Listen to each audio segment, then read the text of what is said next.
Well, we have seen the developments emanating from Maldives that has led to a diplomatic crisis. With me is an MP from the MDP party of Maldives, Mickail Naseem, to talk about this development. And starting with the first question, so you have proposed to the parliament to summon the foreign minister and the three ministers who have been suspended. If you can explain to us how this works, and do you think that this is going to happen? Yes, it will most definitely happen. So we gave the government, I think, sufficient time to take action and to issue a formal apology, but we did not see that happen. And I think it is now time for the parliament to intervene and question them as to why uh, they have been not taking this issue uh, as seriously as they should be, and what uh, more is being done by the government to resolve the matter and bring a closure to this diplomatic row that is being created by some social media activists as well as senior officials of the current ruling party. Mhm. So this summoning, will it happen to the parliament or a specific panel of the parliament?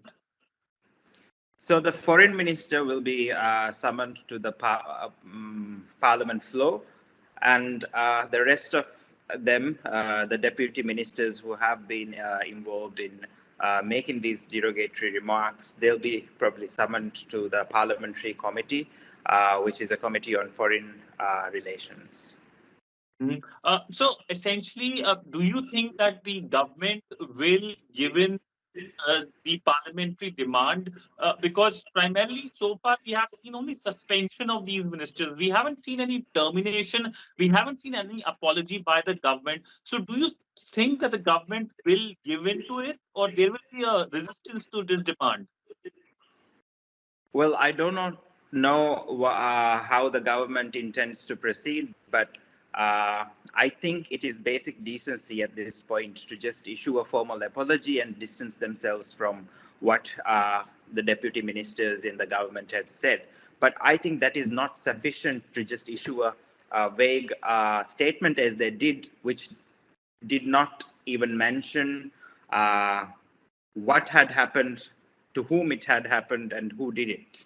Then that none of this was mentioned. It was a very vague statement issued by the government, which was quite frankly embarrassing to the rest of us. And I think it is time that the government was held to account. I think the deputy ministers who have made these careless remarks should be held to account. And I don't think that the Maldivian people deserve to have such people representing us in such key positions. And that uh, I think this warrants a sacking, and they should be fired immediately, in my view.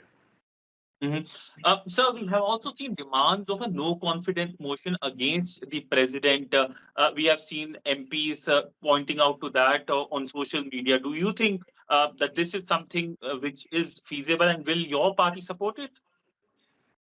Well, recently we have lost a number of MPs, and so our majority has slimmed down.